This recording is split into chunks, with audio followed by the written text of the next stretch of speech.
Nandito na sa atin ang new budget smartphone ni Infinix. Ito ang Infinix Hot 50i. Kung gusto nyo malaman ang official price nito, make sure na panoorin nyo ang buong video. Sa ngayon, alamin muna natin ang specs and features niya.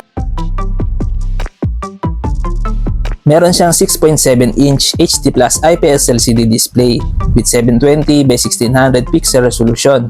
Meron itong up to 120Hz refresh rate, may 500 nits peak brightness at meron siyang dynamic bar na feature. Ang Infinix Hot 50i ay may operating system na XOS 14.5 based on Android 14 with MediaTek Helio G81 12nm chipset na may Mali G52 MC2 na GPU. Ang smartphone na to ay may 4GB of RAM plus 4GB extended RAM with 256GB of internal storage, expandable up to 2TB via microSD.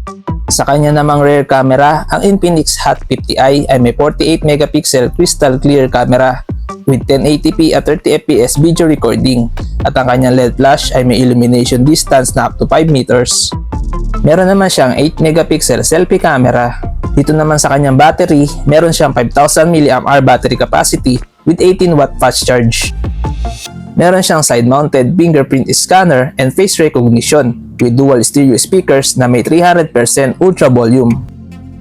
Sa dimensions, meron siyang 165.7 by 77.1 by 8.1mm at may timbang na 184 grams with IP54 dust and splash resistance at ito ay may dual SIM.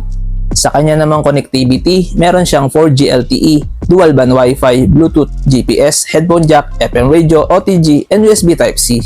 Ngayon, dito na tayo sa kanyang official price. Ang official price ng Infinix Hot 50i ay 5,699 pesos. Pero ngayon ay may price lamang siya na 5,299 pesos sa kanilang official store sa Shopee. At may discount pa kayo na makukuha gamit ang mga vouchers. Ano sa tingin nyo guys? Sulit ba ang Infinix Hot 50i para sa inyo? Please comment down below. Hanggang dito na lang muna ang video natin guys. Huwag nyo nga pala kalimutan mag-subscribe sa aking YouTube channel para lagi kayong updated sa ating mga video. Maraming salamat!